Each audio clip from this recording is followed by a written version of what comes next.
Bonjour les CM1, CM2. Alors là, je vous propose une très brève capsule sur la soustraction des nombres décimaux. Pourquoi très brève capsule? Puisque nous avions eu la chance en classe de déjà aborder l'addition des décimaux et ça va être exactement la même chose. Vous savez également soustraire depuis à peu près le CP. Vous avez commencé à aborder la soustraction en CP, ce qui fait que nous avons très peu de notions à voir sur cette capsule. Alors, pour poser une soustraction avec des nombres décimaux, on applique les mêmes règles que pour les nombres entiers. C'est-à-dire que je vais tout simplement aligner mes dizaines avec mes centaines, avec mes unités.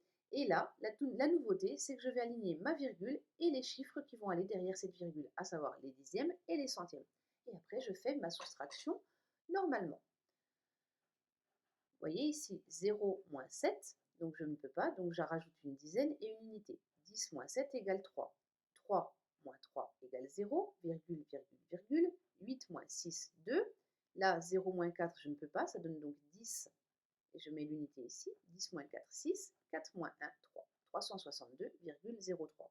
La règle absolue et non négociable, c'est que si j'ai deux chiffres après la virgule, je dois, dans les opérations à faire, au résultat, je dois avoir deux chiffres après la virgule. Ça, ce n'est pas négociable.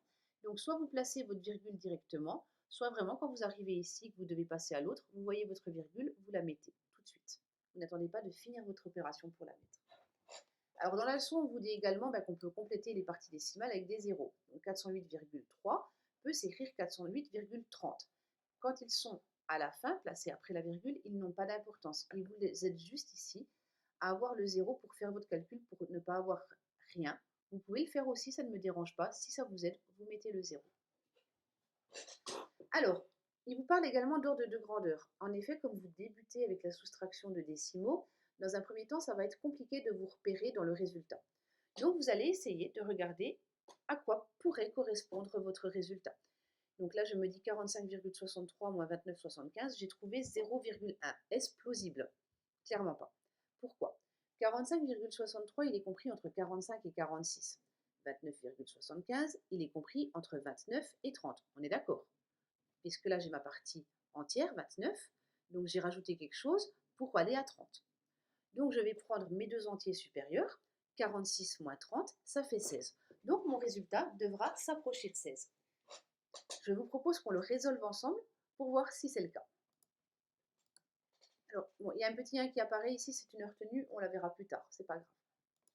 Donc 45,63 moins 29,75.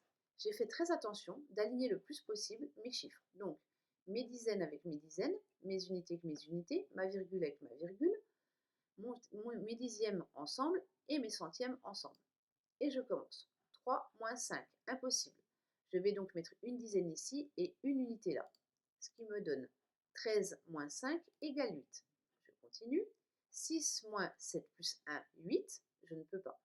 Donc je mets une dizaine ici et une unité là. Donc 16 moins 8 égale 8. Virgule tout de suite. 5 moins 9 plus 1, donc 5 moins 10, je ne peux pas. Donc je mets une dizaine ici et une unité là. 15 moins 10 égale 5. 4 moins 3 égale 1. Donc vous voyez, aucune difficulté. Quand j'ai dû passer de là à là, j'ai juste mis ma virgule et j'ai continué mon calcul comme si de rien n'était. 15,88, on est en effet très proche de 16. Alors là, la difficulté du cours à distance, c'est que je ne sais pas et je ne peux pas vous interroger sur les méthodes d'apprentissage que vous avez eues dans les classes antérieures. Donc, certains sont habitués à poser les opérations ainsi, et c'est comme ça qu'on vous demande de les poser en CM1, CM2. D'autres ont été habitués à la méthode dite de cassage de l'unité. Donc, pourquoi? Parce qu'en effet, ça peut paraître complètement improbable. C'est comme ça, le fameux c'est comme ça. Pourquoi ici on met une dizaine et pourquoi on met ici une unité? À quoi ça correspond? Ça correspond au fameux c'est comme ça. Mais dans les faits, non. C'est ce qu'on appelle la méthode de cassage de l'unité. Je vous propose une petite vidéo. Donc, c'est pas à retenir. Ceux qui veulent s'arrêter là, qui ont peur de s'embrouiller, vous pouvez arrêter la vidéo ici. Les autres, je vais vous présenter la petite vidéo qui vous explique à travers des nombres entiers qu'est-ce que la méthode de cassage et pourquoi ici on a une dizaine qui s'ajoute alors que là on a une unité. Dans les faits, on devrait casser ici la dizaine pour pouvoir rajouter. Ici, ça deviendrait 5 et ici, ça devient la dizaine. On va voir ça en vidéo. Ceux qui veulent en rester là, vous en restez là, vous appliquez cette méthode. Ceux qui veulent découvrir le pourquoi du comment, je vous invite à continuer.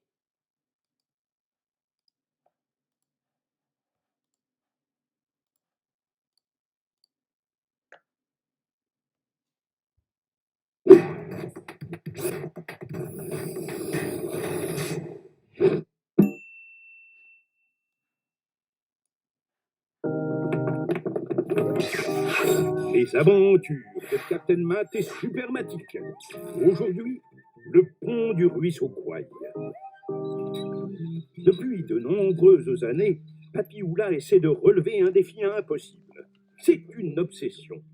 Construire un pont solide sur le ruisseau Quaille qui traverse son jardin. Il a toujours échoué jusque-là, mais cette fois, il a pris 6 fagots qui contiennent 10 morceaux de bois chacun et 3 morceaux en plus, ce qui fait 63 morceaux de bois. Papy Oula voit les choses en grand pour son pont. Et voilà, Papy Oula a réussi, et avec seulement 18 morceaux de bois, il va pouvoir inaugurer son chef-d'œuvre. A-t-il seulement vaincu le ruisseau Quaille? Il traverse enfin, mais catastrophe, il s'écroule encore. Il y a comme une malédiction sur ce pont du ruisseau Quaille.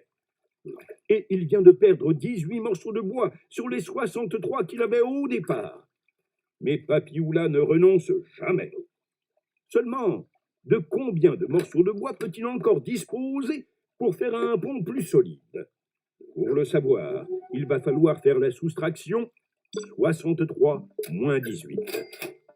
C'est une mission pour mathématiques. En route pour l'aventure. Captain Matt et Supermatic à la rescousse. 63 moins 18. Pour faire ce calcul, ils vont poser l'opération. Supermatic écrit 63 en premier et 18 en dessous, en alignant les chiffres des unités et ceux des dizaines. 3 moins 8, on ne peut pas le faire, car 3 est plus petit que 8. Mais nos héros ont une arme secrète, la méthode de cassage de dizaines. En prenant une dizaine et en la cassant en 10 unités pour l'ajouter aux 3 unités, on peut faire 13. Et il reste 5 dizaines puisqu'on en a cassé une. 13 unités moins 8 unités égale 5. Et 5 dizaines moins une dizaine est égal à 4. Il reste 45 morceaux de bois. Bien assez pour construire un pont solide. Avec plus de 18 bouts de bois cette fois. Malin! Nos héros en ont pris le double. Avec 36 morceaux, le pont va être super solide. C'en est fini de la malédiction du ruisseau Quaille. Grâce à nos super-héros, Papy Oula franchit fièrement son pont. Mission accomplie. Mais 45 morceaux de bois moins 36, ça fait 9. Ils les ont bien mérités et ils vont pouvoir s'en servir. Parviendront-ils à réparer leur cabane avec ça? Vous le saurez en regardant le prochain épisode, La cabane du monde perdu. Donc voilà la méthode par cassage. Finalement, c'est exactement ce qu'on fait. Donc eux, ils vous ont montré 3 moins 5, on ne peut pas. Donc je prends ici mes 6 paquets. J'en prends un que je casse en 10 et je remets ma dizaine ici. Et ici, il me reste plus que 5 paquets. En mettant mon 3 ici et en mettant mon 1 là, ici, j'ai rajouté un paquet. Donc que je le rajoute pour l'enlever ou que je l'enlève directement, c'est la même chose. Donc voilà les deux méthodes, les deux écoles différentes. Et bien voilà, j'espère que tout va bien pour vous et je vous dis à très bientôt.